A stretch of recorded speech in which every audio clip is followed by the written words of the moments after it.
বন্ধুরা, আপনারা কি জানেন পৃথিবীতে ডায়াবেটিস রোগীদের রক্তে সুগারের পরিমাণ বেড়ে যাবার জন্য যত মানুষের মৃত্যু হয়ে থাকে তার থেকে অনেক অনেক বেশি মানুষের মৃত্যু হয়ে থাকে রক্তে সুগারের পরিমাণ কমে যাওয়ার জন্য, সুগার ফল করার জন্য।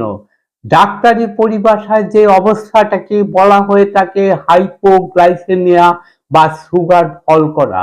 আপনারা একটু খেয়াল করলে দেখতে পাবেন আপনাদের চারপাশে এমন অনেক বয়স্ক মানুষ আছেন যাদের রক্তে সুগার ফল করার জন্য হাসপাতালে ভর্তি হতে হয়েছে।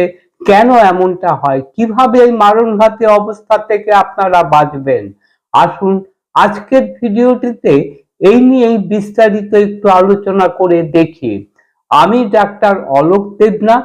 আজকে আমি এই ভিডিওটিতে হাইপোগ্লাইসেমিয়ার যাবতীয় সায়েন্টিফিক ইনফরমেশন খুব সহজ সরল ভাবে আপনাদের সামনে তুলে ধরব, যাতে করে আপনারা সবকিছু জানতে পারেন, বুঝতে পারেন। আজকের এই ভিডিওটিতে আমি প্রথমে আলোচনা করব হাইপোগ্লাইসেমিয়া কি, হাইপোগ্লাইসেমিয়া কেন হয়, কাদের হয়। তারপর আমি আলোচনা করব হাইপোগ্লাইসেমিয়ার লক্ষণ কি, কোন কোন লক্ষণ দিয়ে আপনারা বুঝতে পারবেন আপনাদের শরীরে হাইপোগ্লাইসেমিয়া হয়েছে। এবং ভিডিওটি সর্বশেষে আমি আলোচনা করব হাইপোগ্লাইসেমিয়া হলে কিভাবে, কোন পদ্ধতিতে কি করলে আপনারা খুব সহজে হাইপোগ্লাইসেমিয়ার হাত থেকে বাঁচতে পারবেন। যারা ভিডিওটি দেখছেন, বিশেষ করে যারা ডায়াবেটিসে ভুগছেন, যারা ডায়াবেটিস নিয়ন্ত্রণে নিয়মিত ডায়াবেটিসের ওষুধপত্র খেয়ে থাকেন, তাদের প্রত্যেকেরই এই গুরুত্বপূর্ণ প্রয়োজনীয় ভিডিওটি প্রথম থেকে শেষ পর্যন্ত মনোযোগ দিয়ে দেখলে আপনারা বিশেষ মুহূর্তে মৃত্যুর হাত থেকে বেঁচে আসতে পারবেন। হাইপোগ্লাইসেমিয়া একটি মেডিকেল টার্ম, এটি একটি ইংরেজি কথা। হাইপো মানে হচ্ছে কম বা কমে যাওয়া, আর গ্লাইসেমিয়া মানে হচ্ছে রক্তের গ্লুকোজ। অর্থাৎ হাইপোগ্লাইসেমিয়ার অর্থ হচ্ছে রক্তে গ্লুকোজের পরিমাণ কমে যাওয়া বা কম থাকা। আমরা এক কথায় এই অবস্থাকে হাইপোগ্লাইসেমিয়া বলে থাকি। সাধারণ মানুষ এই অবস্থাটাকে সুগার ফল করা বলে থাকে। এই হাইপোগ্লাইসেমিয়া হচ্ছে ডায়াবেটিস রোগীদের চিকিৎসাজনিত একটি কমপ্লিকেশন বা জটিলতা। রক্তের সুগারের পরিমাণ বেড়ে গেলে যতটা না খারাপ, রক্তের সুগারের পরিমাণ কমে গেলে তার থেকেও অনেক অনেক বেশি খারাপ। অনেক ক্ষেত্রে রক্তের সুগারের পরিমাণ কমে যাওয়ার জন্য, হাইপোগ্লাইসেমিয়ার জন্য অজ্ঞান পর্যন্ত হয়ে যেতে পারে। তৎক্ষণাৎ হসপিটালে ভর্তি হওয়ারও প্রয়োজন হতে পারে। অনেক ক্ষেত্রে আবার প্রাণ সংশয়ও হতে পারে। আসুন প্রথমে আমরা একটু আলোচনা করে জেনে নেই আমাদের রক্তে গ্লুকোজের স্বাভাবিক পরিমাণ কত থাকে। রক্তে গ্লুকোজের পরিমাণ পরিমাপ করার জন্য অনেক রকম পদ্ধতি আছে, যেমন GTT, glucose tolerance test, fasting blood sugar test, PP blood sugar test, random blood sugar test, HbA1c test ইত্যাদি ইত্যাদি। এগুলি নিয়ে আমি এখানে বিস্তারিত আলোচনা করব না। এগুলি মোটামুটি আপনারা যারা ডায়াবেটিসে ভুগছেন তারা অনেকেই কম বেশি জানেন। আপনারা সকলেই জানেন আমাদের শরীরে খালি পেটে ব্লাড সুগারের পরিমাণ 115 নিচে, এবং খাওয়ার 2 ঘন্টা পরে যেটাকে আমরা পিপি ব্লাড সুগার বলে থাকি, সেটা 140 নিচে থাকলে আমরা রক্তের ব্লাড সুগারের পরিমাণ স্বাভাবিক আছে বলে ধরে নেই। রক্তের সুগারের পরিমাণ যদি কোনো কারণে 70 নিচে চলে আসে, তখন আমরা এইটাকে হাইপোগ্লাইসেমিয়া বা রক্তের সুগারের পরিমাণ কম আছে বলে বলে থাকি। আর যদি রক্তের সুগারের পরিমাণ 54 নিচে চলে আসে, তাহলে এটাকে সিভিয়ার হাইপোগ্লাইসেমিয়া হিসাবে ধরা হয়, যা ইমার্জেন্সি সিচুয়েশন। আপনাকে তৎক্ষণাৎ ব্যবস্থা নিতে হবে। আপনি অজ্ঞান হয়ে যেতে পারেন, আপনাকে হসপিটালাইজ করতে হতে পারে, দেরি করলে মৃত্যু ঝুঁকিও বেড়ে যেতে পারে। এখন প্রশ্ন হচ্ছে রক্তে কি কি কারণে গ্লুকোজের পরিমাণ কমে যায়। হাইপোগ্লাইসেমিয়া হয় সুগার ফল করে, রক্তের সুগারের পরিমাণ অনেক কারণেই কমে যেতে পারে। যদি আপনি প্রয়োজনের তুলনায় বেশি বেশি পরিমাণে ডায়াবেটিসের ওষুধ খান, ডায়াবেটিসের ওষুধ ঠিকই খেলেন, কিন্তু ওষুধ খাওয়ার যতক্ষণ পরে আপনার খাদ্য খাবার খাওয়ার কথা তার থেকে অনেকক্ষণ বেশি পরে আপনি খেলেন বা খাবারের পরিমাণ কম খেলেন বা খাবার খেতে ভুলেই গেলেন, তাহলে কিন্তু রক্তে সুগারের পরিমাণ কমে যেতে পারে, হাইপোগ্লাইসেমিয়া হতে পারে। এছাড়া যদি আপনার কিডনি বা লিভারের গুরুতর কোনো সমস্যা থাকে, তাহলেও কিন্তু রক্তের সুগারের পরিমাণ কমে যেতে পারে, হাইপোগ্লাইসেমিয়া হতে পারে। এমনও দেখা যায় যারা বয়স্ক মানুষ, বয়স অনেক বেশি, অনেক সময় তাদের ক্ষেত্রেও রক্তের সুগারের পরিমাণ কমে যেতে পারে। আপনি ডায়াবেটিসকে নিয়ন্ত্রণে রাখতে ইনসুলিন ইনজেকশন নিচ্ছেন, ভুল করে যদি বেশি মাত্রায় ইনজেকশন নিয়ে ফেলেন, তাহলেও কিন্তু আপনার রক্তের সুগারের পরিমাণ কমে যেতে পারে। হাইপোগ্লাইসেমিয়ার মতন সমস্যা তৈরি হতে পারে। আপনি ডায়াবেটিসের রোগী, আপনি ডায়াবেটিসের ওষুধ খাচ্ছেন, এর সাথে আপনি দীর্ঘক্ষণ ফাস্টিং করছেন, দীর্ঘক্ষণ এক্সারসাইজ করছেন, তাহলেও কিন্তু আপনার রক্তে সুগারের পরিমাণ কমে যেতে পারে, হাইপোগ্লাইসেমিয়ার মতন সমস্যা তৈরি হতে পারে। এই প্রসঙ্গে আপনাদের একটি কথা জানিয়ে রাখি, যা আপনাদের অবশ্যই মাথায় রাখতে হবে।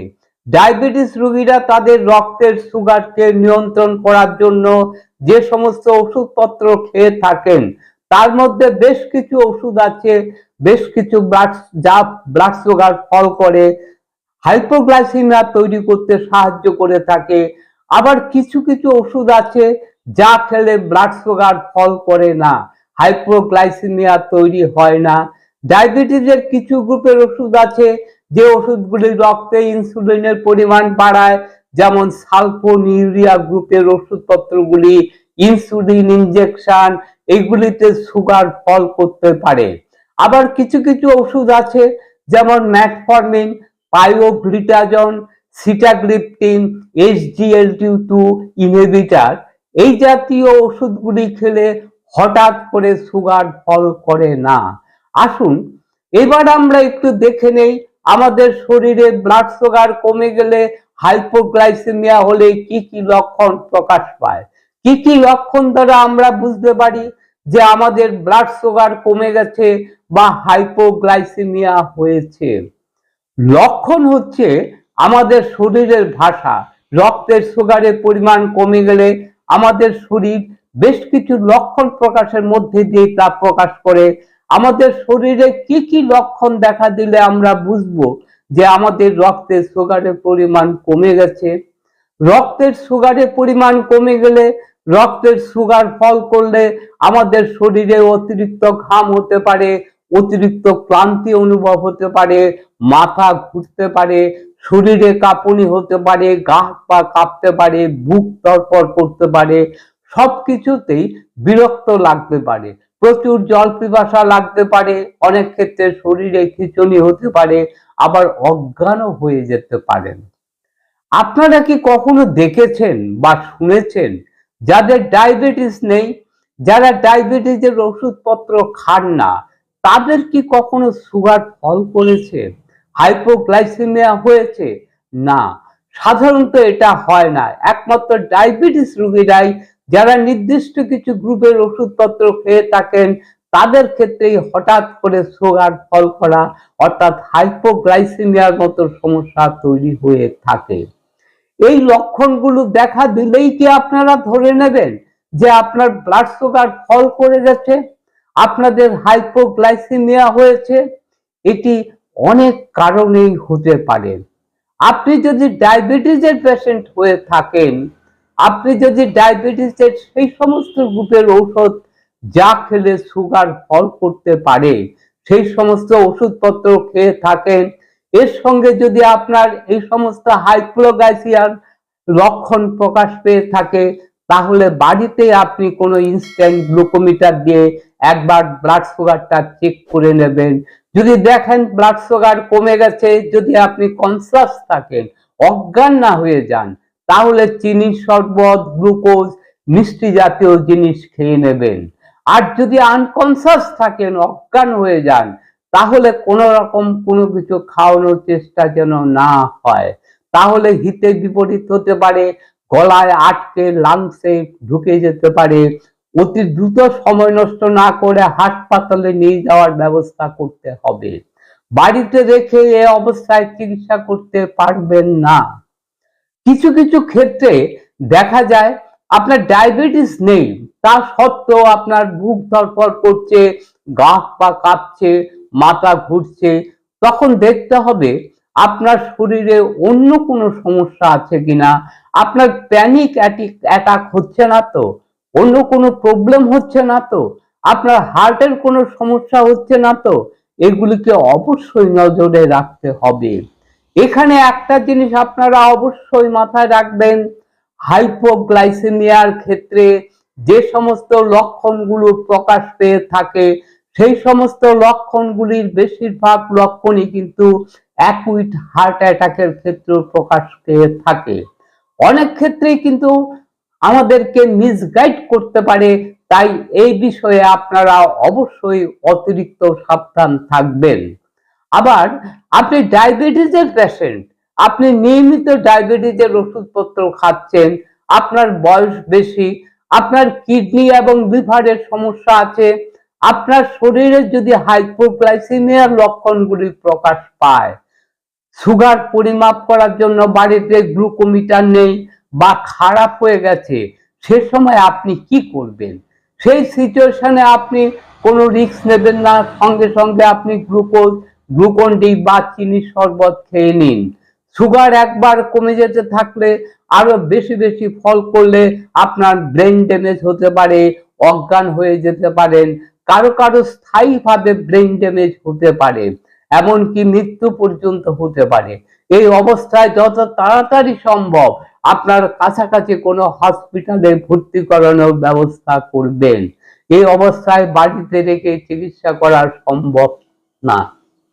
আপনাদের মধ্যে অনেক বয়স্ক মানুষ আছেন যারা দীর্ঘদিন ধরে ডায়াবেটিসে ভুগছেন, ডায়াবেটিস নিয়ন্ত্রণে নিয়মিত ওষুধপত্র খাচ্ছেন, হার্টের প্রবলেম আছে, কিডনির সমস্যা আছে, তাদের ক্ষেত্রে কিন্তু এই সমস্যাটি, সুগার ফল করার সমস্যাটি বেশি বেশি দেখতে পাওয়া যায়। অনেক ক্ষেত্রে সাধারণ মানুষ তো বটেই, এমনকি চিকিৎসকদের পর্যন্ত ভুল হয়ে যেতে পারে এই সমস্যাটি সুগার ফল করার জন্য হচ্ছে নাকি হার্টের সমস্যার জন্য হচ্ছে। ভুল চিকিৎসা হওয়ার সম্ভাবনা থেকে যায়, অকারণ সময় নষ্ট হতে থাকে। এই বিষয়ে আমাদের প্রত্যেকের বিশেষ সতর্কতার সাথে এই ধরনের রোগীদের হ্যান্ডেল করা উচিত। বন্ধুরা, যদি আপনারা ফেসবুক পেজ থেকে ভিডিওটি দেখছেন, তাহলে পেজটিকে ফলো করে রাখুন, পেজটিকে লাইক করে রাখুন। এতক্ষণ ধরে যারা ভিডিওটি দেখলেন, তারা যদি মনে করেন এই ভিডিওটি থেকে নতুন কিছু জানতে পারলেন, নতুন কিছু শিখতে পারলেন, তাহলে আপনারা আপনাদের বন্ধু বান্ধবদের কাছে এই ভিডিওটি শেয়ার করবেন। আবার যাদের এই ধরনের ইনফরমেটিভ ভিডিও ভালো লাগে, তারা অবশ্যই এই চ্যানেলটিকে সাবস্ক্রাইব করে রাখবেন, নতুন নতুন ভিডিও পাবলিশ হওয়ার সাথে সাথে নোটিফিকেশন পাওয়ার জন্য। ভিডিওটি সম্পর্কে আপনাদের যদি কোনো প্রশ্ন থাকে, কোনো মতামত থাকে, আপনারা অবশ্যই কমেন্টসের মাধ্যমে জানাবেন। আমি চেষ্টা করব আপনাদের প্রত্যেকটি প্রশ্নের উত্তর দেওয়ার। আজকের ভিডিওটি এইখানে শেষ করছি। আবার দেখা হবে বন্ধু নতুন কোনো ভিডিওতে, নতুন কোনো সময়ে। ততক্ষণ পর্যন্ত আপনারা ভালো থাকবেন, সুস্থ থাকবেন। নমস্কার।